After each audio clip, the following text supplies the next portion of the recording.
Hello everyone, मैं हूं Arun Sharma, commerce अब उदयपुर से। बहुत ही इंपॉर्टेंट अपडेट आज 17 अक्टूबर को जीएसटी डिपार्टमेंट की वेबसाइट पर आपके सामने यहाँ पर मैंने ओपन कर रखा है।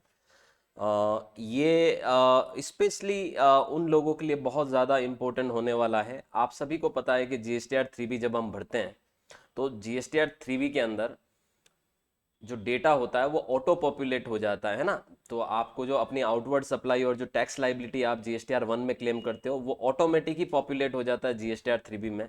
और जो आईटीसी होती है वो आपको जीएसटीआर 2B से ऑटो पॉपुलेट होकर आ जाती है जीएसटीआर 3B में। अब आपको मैं बता दूं, रिसेंटली जीएसटी डिपार्टमेंट ने क्या किया है।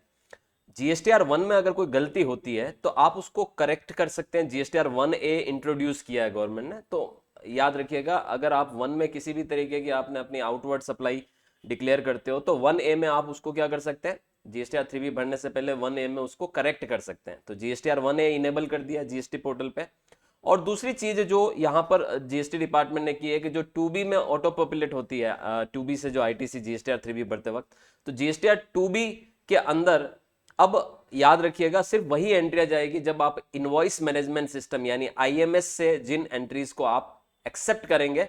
तो जो एंट्रीज आप आईएमएस में जाके एक्सेप्ट करेंगे, ये भी एक नई यूटिलिटीज या फैसिलिटीज है जो जीएसटी डिपार्टमेंट ने दी है कि जो आप एंट्रीज आईएमएस में जाके एक्सेप्ट करोगे वही 2B में जाएगी और वही 3B में रिफ्लेक्ट होगी। और अगर एंट्री को रिजेक्ट कर दिया आईएमएस में तो 2B में नहीं जाएगी, पेंडिंग रखा तो भी 2B में नहीं जाएगी। तो यहां पर आप देखिए, जीएसटीआर 3B जब भरने बैठोगे तो जीएसटीआर 1 का डेटा जीएसटीआर 3B में आता है और जीएसटीआर 2B का डेटा जीएसटीआर 3B में आता है। यानी आपकी टैक्स लाइबिलिटी और आपकी आईटीसी ये ऑटो पॉपुलेट होती है 3B में। अब गवर्नमेंट ने क्या किया, इन दोनों में 1 में कोई मिस्टेक है 1A में सुधार सकते हो, 2B में डेटा वही जाएगा जो आईएमएस में आप एक्सेप्ट करोगे।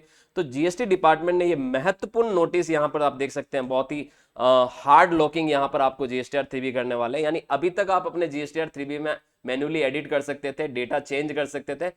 आपको मोस्ट प्रोबेबली याद रखिएगा जनवरी 2025 के बाद आप अपने जीएसटीआर 3B को चेंज नहीं कर पाओगे, एडिट नहीं कर पाओगे। जो डेटा ऑटो पॉपुलेट होकर जीएसटीआर 3B में जाएगा वही डेटा आपको जीएसटीआर 3B में फाइल करना होगा। आप उसे एडिट नहीं कर सकते जैसा कि अभी आप कर रहे हैं, क्योंकि जीएसटी डिपार्टमेंट ने जो 1A का कॉन्सेप्ट है और आईएमएस का जो कॉन्सेप्ट है वो इंट्रोड्यूस ही इसीलिए किया है कि आपसे 1 में गलती हुई तो आप 1A में करेक्ट करिए। और अगर आपने 2B में वही डेटा जाएगा जो आप आईएमएस में अप्रूव करेंगे, तो अगर आपने आईएमएस में अप्रूव किया तो 2B में वो एक्चुअल गया होगा।